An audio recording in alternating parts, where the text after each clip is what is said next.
Good day all. Ira Epstein of Linn & Associates, and this is your metals market update for Thursday the 28th of March 2019, and we're getting on to 2:35 in the afternoon. Now, it's important to understand that all the metals were down except for the copper market.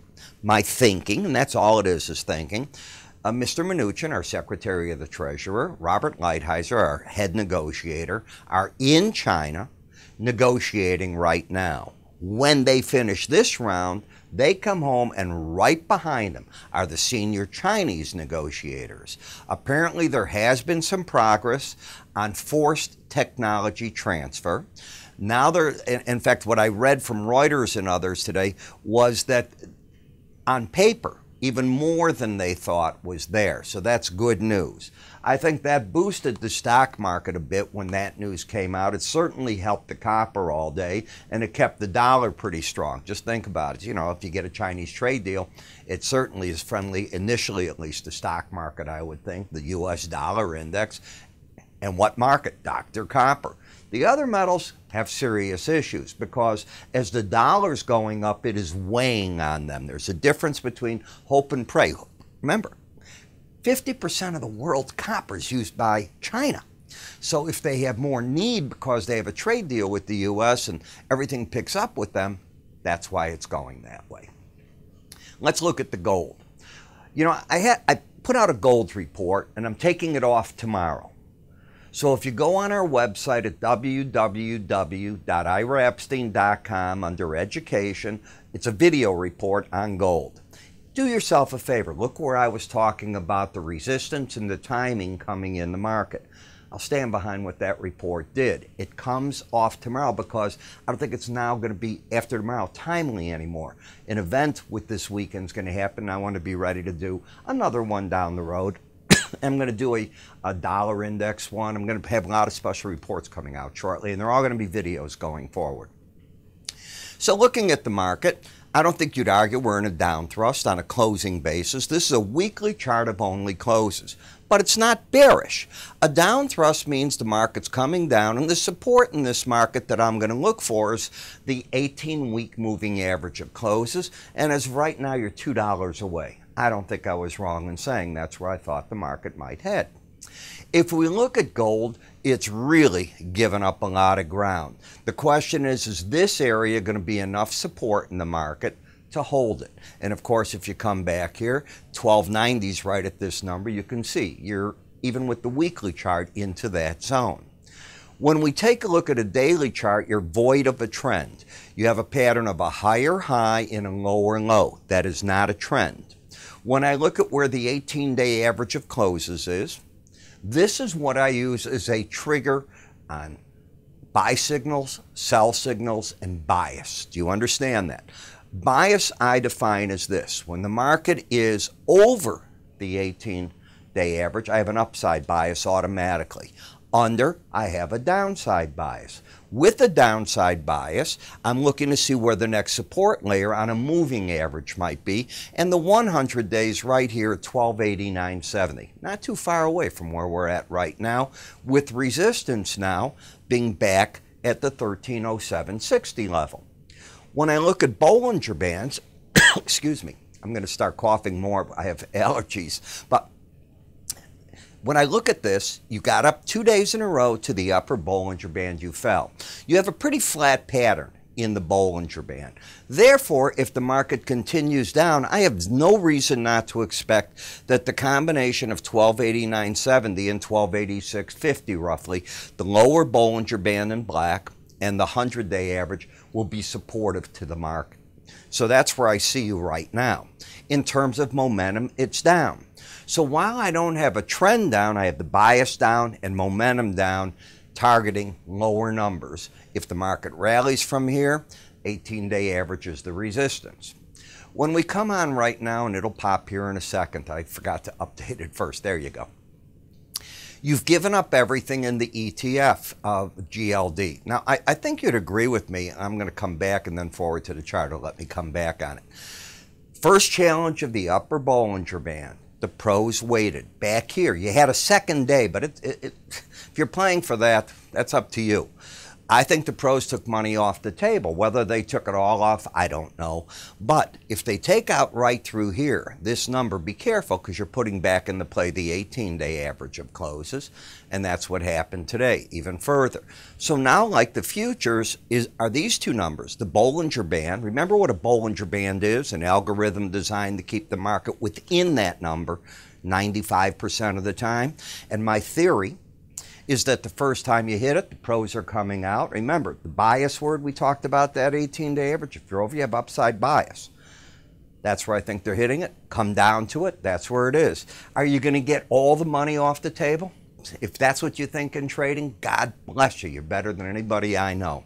The name of the game is taking a slice, if you can get it. And that's what this is offering. So now the question is, what happens if we go down there? In GDX, you got to the 18-day, to the upper Bollinger Band twice, and immediately have pulled back to this 18-day average, and magically it stopped there. Figure that one out.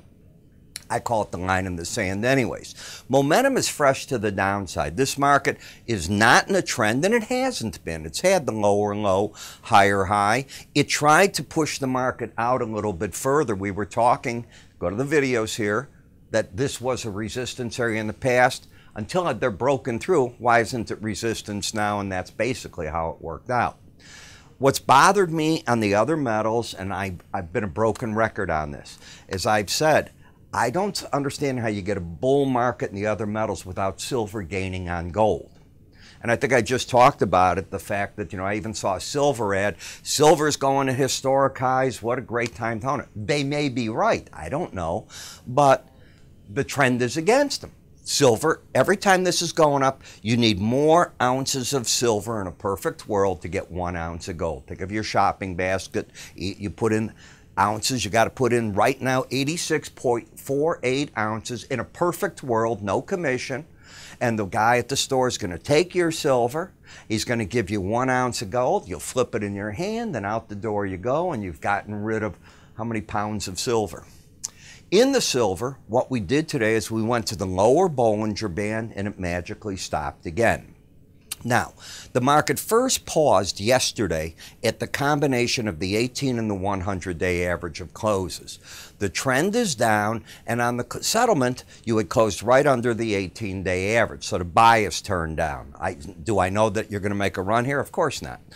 And if this gives ground, the next number on the chart is the lower Bollinger Band, and that's where it happened to go. Now, I use other numbers if you get my daily videos in between here, but they're not materially different. I use the Bollinger Band and window envelopes that you'd want to learn in my charting course because they're only a profit-taking tool. I don't care if you're bullish, they're a profit-taking tool on the upside, downside, they're a profit-taking tool on the downside. They're never a fresh entry tool.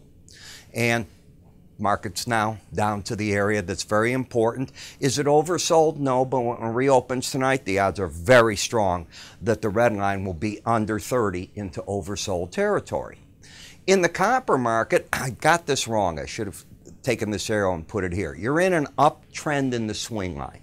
You've got higher lows, higher highs. The resistance is now the 18-day average of closes.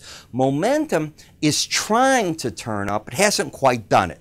It's giving you that inkling, but you need to get this number actually over the 30 level. With where it's at, it's just plain oversold, not a number that I'm that keen on right here. So I think you got to leave it be. If the numbers were under 20, well, then you'd have been embedded, but you're not. You're just in very oversold territory that hasn't yet said it's ready to really give a thrust to the upside. In the platinum market, yesterday, you got finally to the Bollinger Band. That was it. It gave you a chance, and then bingo, away you go. And notice how the market went back to that 18-day average, magically again, and just hung in there. Momentum is trying to turn down. The trend is down. The settlement's going to be right around that 18-day average. In the palladium market, the setup was right here. One of the things that I have been pointing out, I think repeatedly for months, is this market is held on nice, but it didn't have this particular chart setup, which was the problem. On this setup, you've got your high. All of a sudden, you make the higher high and you close sharply lower, going right towards that 18-day average. The real problem was where the low, 1501.30 was. If you take that out, what you have are lower highs, lower lows than under this number. Do you understand? That puts into play the possibility of the Bollinger Band. The market goes down to the Bollinger Band yesterday, and it's accelerating. Now the 100-day average comes into play. So in these 2 days, you lost first $100 yesterday, and you're down 102 more today. You will hear people say the bubble has burst in the palladium, and they're probably right to a degree. You had a long run up. You get to a point where maybe platinum can be used in place of palladium in certain catalytic converters. I mean, the price differential got so different. That's how you start thinking about it. In the dollar index, as I've told you, I'm so uncomfortable with this chart pattern. These 2 days are my problem. Normally, I'll get a swing line that's clean, lower highs, lower lows. This is not clean. I've got the lower and low, but look what happens. You bust through that, then you come up. It is not the pattern I like, but the market's going to correct it for me anyways. You're getting very overbought. If you extend this rally, right here, we're back into the historic area this market keeps failing against.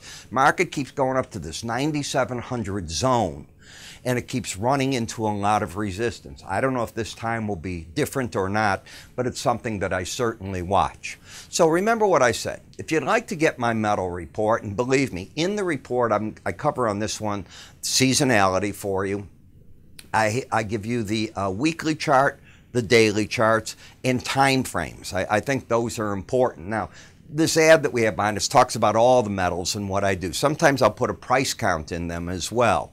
So you want to get to that before I take it off. My new thing for the rest of this year, these reports I put on are not meant to be part of a library on the website. You want them, you read them, and that's the end of it. How do you get it? Go to our website. It's really simple. You can call my staff. They won't send it to you. You still got to go on the website. And under the website, go under Education. You'll see Ira's video report of gold. Click on it. Away you go. It will be removed around noon tomorrow, 1 o'clock, right in that time frame. I'm Ira Epstein. You have a good day.